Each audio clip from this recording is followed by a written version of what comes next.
You all. आज के इस सेशन में हम लोग बात करेंगे ओवर डायमेंशनल कंसाइनमेंट की। ये ओडीसी नाम से स्पष्ट है कि वैसे कंसाइनमेंट जो एक निश्चित परिमाण से उनका डायमेंशन ज़्यादा है, मतलब एक स्टैंडर्ड डायमेंशन जो अलाउड है उससे अगर यह ज़्यादा डायमेंशन का होगा, आकार उसका बड़ा हो, तो हम लोग उसको ओडीसी में काउंटिंग करते हैं। कहीं भी यह प्रैक्टिकल फील्ड में भी नॉर्मल लगेगा कि जब किसी एक रूट से हमें कोई सामान लेके जाना होता है तो देखना पड़ता है कि जो सामान हम कैरी कर रहे हैं वो एक साइज से बड़ा ना हो, अन्यथा उसका ट्रांसपोर्टेशन प्रॉपर नहीं हो पाएगा। रेलवे में भी यही स्थिति है। ये ओडीसी की जानकारी नॉर्मली रनिंग स्टाफ को होनी चाहिए। साथ ही जो कमर्शियल के हैं, जो लोग पार्सल ऑफिस से रिलेटेड है, उन्हें ये जानकारी होनी चाहिए। और साथ में जो CNW के स्टाफ हैं उन्हें भी ये जानकारी प्रॉपर होनी चाहिए। इसलिए आज ये सब्जेक्ट हम लोग डिसाइड किए हैं। तो इसमें जो स्टैंडर्ड डायमेंशंस हैं, जब ट्रेन पे किसी चीज़ की बुकिंग होती है, किसी कंसाइनमेंट की बुकिंग होती है एक स्थान से दूसरे स्थान तक के लिए, तो यह पहले ही at a point of booking point पे ये सुनिश्चित कर लिया जाता है कि जहाँ से बुकिंग हो रही है और जहाँ तक डेस्टिनेशन है उसके बीच में उसका जो डायमेंशन है वो एक लिमिट से न बढ़े। ये जो डायमेंशन होगा वो पूरा पैकेजिंग वगैरह सब लेके है। और इसमें जो स्टैंडर्ड बुकिंग डायमेंशन की बात होगी तो ये जो कंसाइनमेंट होगा उसका हाइट सेंटर में 4115 mm, ये जितने डाटा हम लोग बात करेंगे वो सब mm में रहेगा। तो ये सेंटर में 4115 mm से ज़्यादा ना हो, साइड्स में 3505 mm से ज़्यादा ना हो, 3505, और मैक्सिमम उसकी जो चौड़ाई होगी उस कंसाइनमेंट की वो 30-50 से mm से ज़्यादा हो। स्पेशली आजकल 4 व्हीलर नहीं चलता है तो मैक्सिमम आजकल 8 व्हीलर ही है, तो इसलिए 30-50 ही हम लोग उसका विड्थ इससे ज़्यादा न हो। तो ये नॉर्मली अगर आप इसमें देखेंगे तो इसी डाटा को यहाँ डिटेल इसमें बताया गया है कि जो डायमेंशन कैरी करना है पूरे रूट में एक जगह से दूसरी जगह तक, वो यहाँ मैक्सिमम हाइट सेंटर तक 4115 mm से ज़्यादा ना हो, साइड्स में 3505 से, और इसका जो विड्थ होगा वो 30-50 होगा, और ज़मीन से इसकी जो हाइट इधर रहेगी वो 305 और 102 से ज़्यादा नहीं होगा।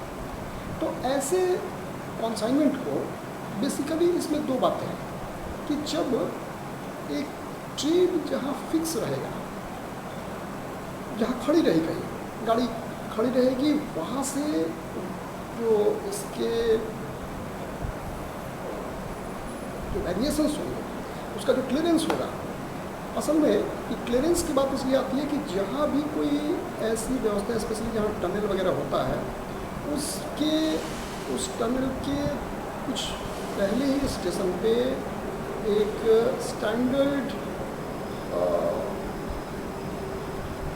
जो पिलर्स लगा दिए जाते हैं ऊपर में, जिससे अगर गाड़ी उस डायमेंशन से ज़्यादा हो तो वो ट्रिप कर जाएगा, उसमें टच होते ही आगे के सिग्नल से उसकी इंटरलॉकिंग होती है और गाड़ी वहीं खड़ा हो जाए, ताकि आगे कहीं जाके टनल वगैरह में कोई प्रॉब्लम न हो।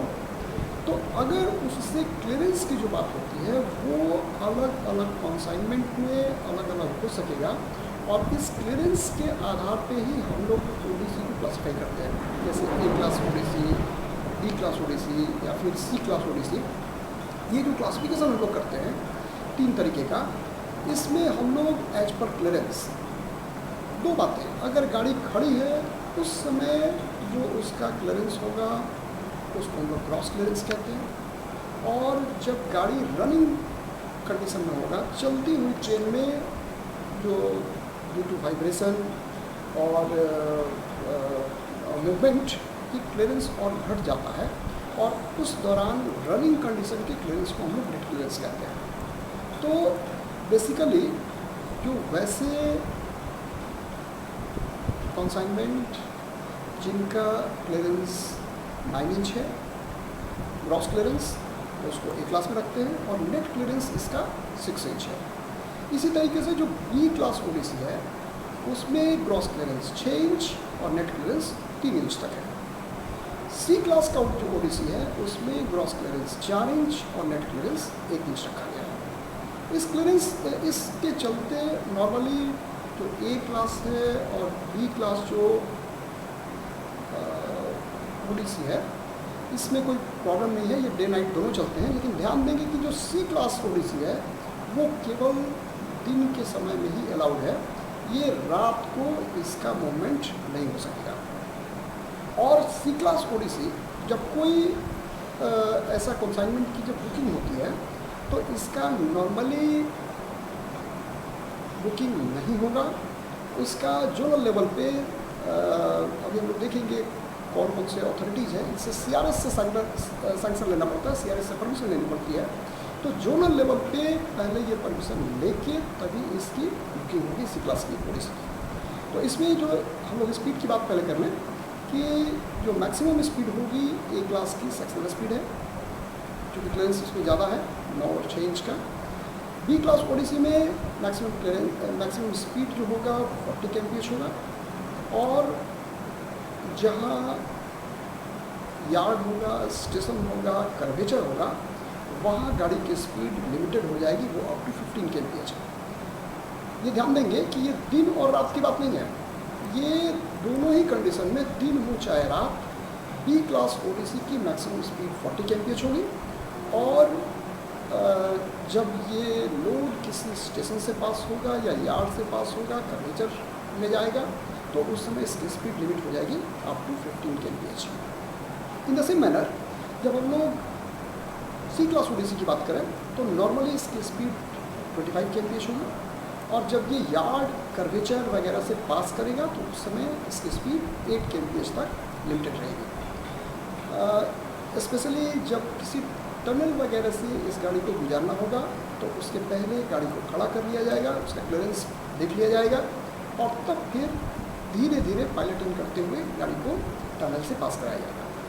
ये जो लोड होगा सी क्लास ओडीसी ज़्यादा रिस्ट्रिक्शन इसमें रहता है।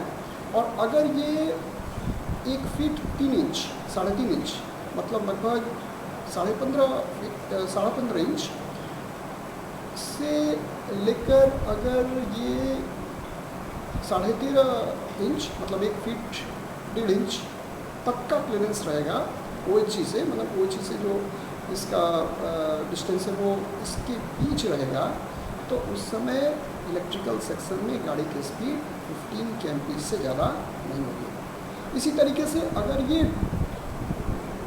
1 फीट 1 इंच, मतलब 13.5 इंच से भी अगर कम हो जाएगा तो ऐसे कंडीशन में ओएचई का पावर ऑफ करके ही गाड़ी को अलाउ किया जाएगा। और जनरली ये जो सी क्लास ओडीसी होगा वो कभी भी लगभग ये डीजल गाड़ियों से इसका संचालन होता है, क्योंकि ओएचई में ऊपर क्लियरेंस का प्रॉब्लम ना हो, चूँकि इसका क्लियरेंस कम होता है, तो इसलिए नॉर्मली इसको डीजल में दिया जाता है। और इसीलिए अगर इलेक्ट्रिक में रहेगा तो फिर यहाँ पावर ऑफ करना पड़ता है, ये आवश्यक है। नेक्स्ट जो इम्पोर्टेंट बात है कि सैंक्शनिंग अथॉरिटी, जो ए क्लास ओडीसी है उसमें डिवीज़न के भीतर रन कराने के लिए डीआरएम की सहमति लेनी पड़ती है, परमिशन लेना पड़ता है। और अगर एक डिवीज़न से दूसरे डिवीज़न या दूसरे जोन को गाड़ी जाती है तो SMS COM chief operating manager से ये परमिशन लेना पड़ता है। बी क्लास में भी ओडीसी में सेम व्यवस्था है, लोकल के लिए डीआरएम और फॉरेन रेलवे के लिए सीओएम से परमिशन लेना पड़ता है। लेकिन सी क्लास ओडीसी में लोकल हो चाहे फॉरेन हो, दोनों कंडीशन में commissioner of railway safety CRS से परमिशन लेना पड़ता है। और एक अंतिम पॉइंट हम लोग डिस्कस कर लें कि चूँकि ये जो एकम्पनी स्टाफ है ए क्लास ओडीसी में नॉर्मली किसी एकम्पनी की जरूरत नहीं पड़ती है। बी क्लास ओडीसी के साथ एक कैरिज का रिप्रेजेंटेटिव सीनियर टीएक्सआर को जाना आवश्यक होता है, जबकि सी क्लास ओडीसी के साथ ये जो CNW का स्टाफ इंस्पेक्टर, ईवे का इंस्पेक्टर और ट्रैफिक इंस्पेक्टर, ये सब लोग ओरिजिनेटिंग पॉइंट से डेस्टिनेशन पॉइंट तक सी क्लास ओडीसी के साथ ये लोग अकाउंट करेंगे। तो इसीलिए ये ओडीसी बड़ा बहुत ही महत्वपूर्ण विषय है। स्पेशली इसके क्लियरेंस को जानना है। एग्जाम्पल पॉइंट ऑफ व्यू से अगर देखा जाए तो इसका क्लियरेंस कितना होता है, ये महत्वपूर्ण है। दूसरा, कौन कौन सैंक्शनिंग अथॉरिटी है ए क्लास, बी क्लास, सी क्लास के लिए, ये इसमें विशेष करके इसकी जानकारी रखें। धन्यवाद।